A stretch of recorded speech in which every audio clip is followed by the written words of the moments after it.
Today I got a phone call from a friend of mine who lives in Norway. He's Norwegian. He's not an American expat who lives in a different country. He is Norwegian, lives in Norway. And I've known him for years. I've known him since the early 2000s. And he gave me a call and he was telling me about coronavirus in Norway. And I, of course, asked him a lot of questions about how Norwegians have reacted to, the change in government policy and society in regards to counteracting the spread of coronavirus. Checkpoints, the border, are they closing down restaurants and schools? Questions like that. And he said that Norway has pretty much closed down its border. The only people that the Norwegian government wants to come into Norway are Norwegians who have been living abroad in different countries. Restaurants have been closed. All schools, from the lowest levels all the way up to university, have been closed down. All schools. But there was something that he told me that really grabbed my attention, and that was how Norwegians shopped when they were preparing to social distance themselves, basically isolate themselves at home. And he said that Norwegians ran to the grocery stores and they bought flour. That's what they bought.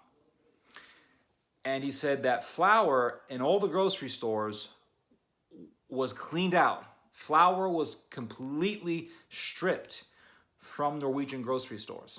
And I'm like, wait a second. Norwegians didn't buy en masse hand sanitizer and toilet paper? No, they didn't. They bought flour because Norwegians have a strong culture of baking. They like to bake at home. And so the Norwegians understand that, hey, if I'm going to be home for a long time, I better get a bunch of flour. I better get a lot of flour because I'm going to be baking bread for a while in this house and I'm not going to be leaving. Which means that the Norwegians have placed more importance on food than Americans. Now, compare the Norwegian shopping in the midst of this corona situation to how Americans shopped when they were freaking out about coronavirus and social distancing themselves. What did they buy? Toilet paper, gotta wipe my ass if I'm gonna be, at home all day, and hand sanitizer. What does that tell us?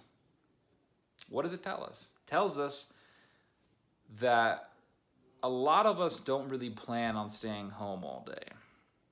Why are you getting hand sanitizer? So you can leave the house and then wipe your hands after you do whatever you have to do, thinking that some hand sanitizer is going to prevent you from getting infected. That's what that is. It's not, I'm going to stay home, I better have, a clean ass while I'm social distancing. It's, well, I'm going to leave the house and, I better get some hand sanitizer.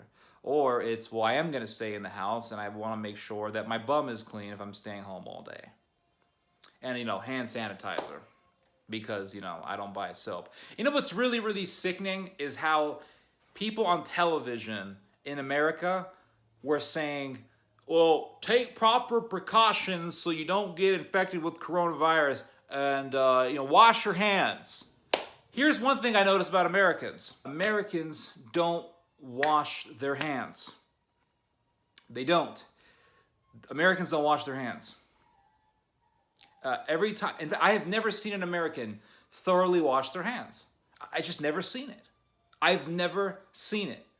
Every time I've gone into a public bathroom and I see somebody washing their hands, I will watch them just so I can prove to myself that Americans don't wash their hands. I hope I'm wrong, but I don't think I'm wrong. I've never seen it. This is how Americans wash their hands. They go to the sink, right? And they go, well, let's see if I can do something here.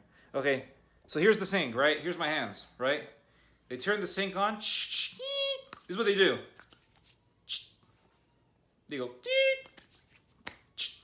that's what they do. That's what they do. Americans don't wash their hands.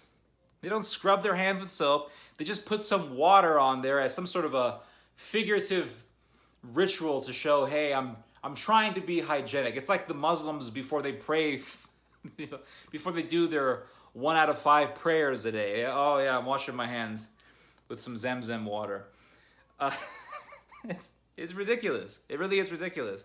Americans don't wash their hands, so they're like, well, wash your hands. I'm like, everybody should freaking know that they need to wash their hands.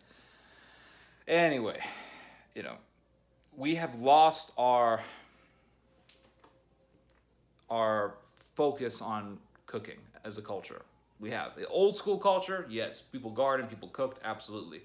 But today, amongst millennials, amongst the generation before that, people in their 30s, people in their early 40s, whatever, they've lost so much of that focus, that special fixation on the importance of culinary and cooking.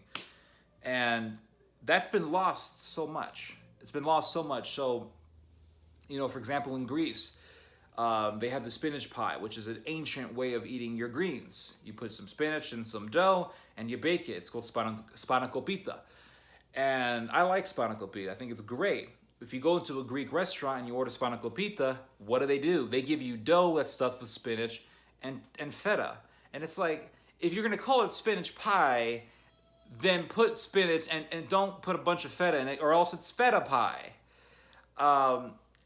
That feta pie thing, that's like, I think that's something traditionally you would eat like once or twice a year in a wedding or Christmas or whatever. But you have Greeks, they're eating it all the time. Or you have tourists who go to Greece and they're eating this spanakopita stuffed with feta cheese all the time. But when you look at Greek grandmothers making spanakopita, they will put dough and spinach. They don't stuff it with no feta cheese. It's dough and spinach. And so it's actually a genius way to eat because you get your energy from the starch from the flour and you get your nutrition from the spinach. It's pretty brilliant. I really like it. And when I harvest beets, when I harvest a bunch of beets, I will pickle the beets, the beet roots, and I will keep the leaves to stuff it in bread and make a spanakopita. Now, spanakopita is not just something that is unique to Greece. In Middle Eastern culture, specifically Lebanese and Palestinian cuisine, they will eat dough stuffed with greens. Either spinach, maybe dandelion greens, silic, some sort of a wild green that they find in the countryside. They stuff it in dough. There is this, there is a liking, there's a high favor for eating your leafy greens, be it stuffed in bread or be it boiled and eaten as a side dish or sauteed as a side dish. People in different cultures, not all cultures, but in certainly in people in various different cultures, they have a strong liking to greens. Now you can say, well, why do people eat greens? Well, why do French people eat snails? We may, look at the French and say, oh, look, they're a bunch of snail eaters. Look, they're eating snails. But ask yourself, why would people eat snails? I am willing to guess that when people in France first started eating snails, they did it because they were starving.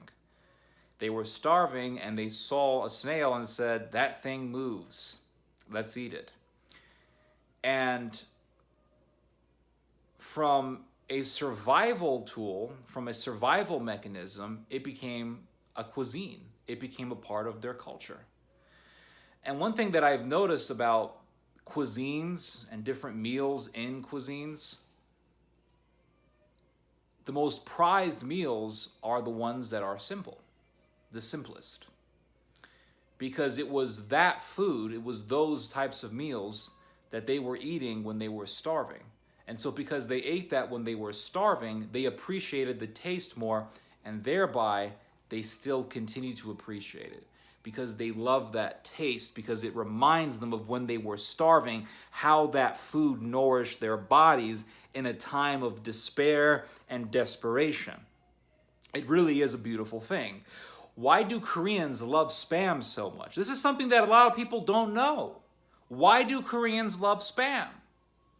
Because after the Korean War, they were starving and they had no meat.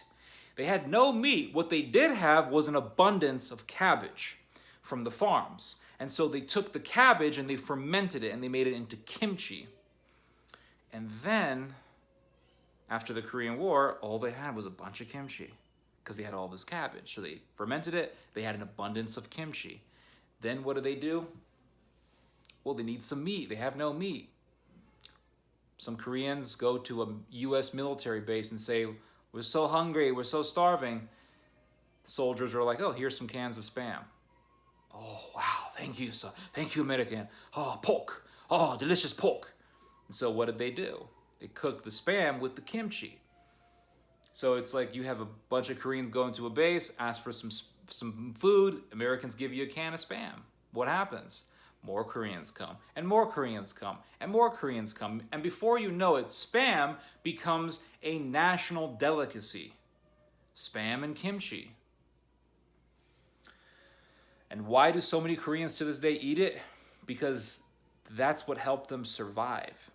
When you're starving, and you're desperate, and then you find something to eat, leafy greens with Spam, cabbage, snails, dandelion greens. When you're starving and you find that food and you eat it, you make it into some kind of dish, you boil it, you sprinkle some lemon on it or whatever, and you eat it, even though that food is extremely simple and very austere, you appreciate it so much more than if you were not starving.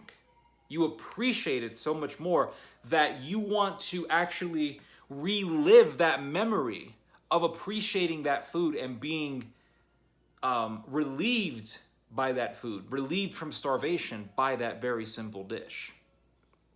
And so you want to relive that moment. I know because my father experienced this himself. My father lived through a war. He lived through the 6 Days War, in which the Israelis defeated all of the Arabs. And after the war, it was all the stores were looted. There was no food. And my father was starving. My father's family was starving. They had no food. They had nothing to eat. And one day, a UN truck drives by. The evil UN, globalist, evil globalist. A UN truck drives by and drops a can of corned beef. They knew that, these were Muslim people and Muslims don't like to eat pork, so they made sure it wasn't Spam, it was corned beef. And my father remembers eating that corned beef when he was starving. And the taste was so much better because he was starving. And to this day, my father will eat a can of corned beef because it reminds him of that day that he was relieved. It reminds him of that day when he was saved by this UN person who gave a can of corned beef. And so the best foods are made under pressure. The best cuisines are made under pressure because it was under that pressure when you had to eat what you had in front of you. You couldn't be picky. You couldn't be like, well, I don't like this and I don't like that. I don't like onion. I don't like garlic. I don't like cheese. I don't like greens. I don't like my vegetables. I like everything deep fried. I like everything deep fried and smothered in MSG. You can't make that decision when you're starving.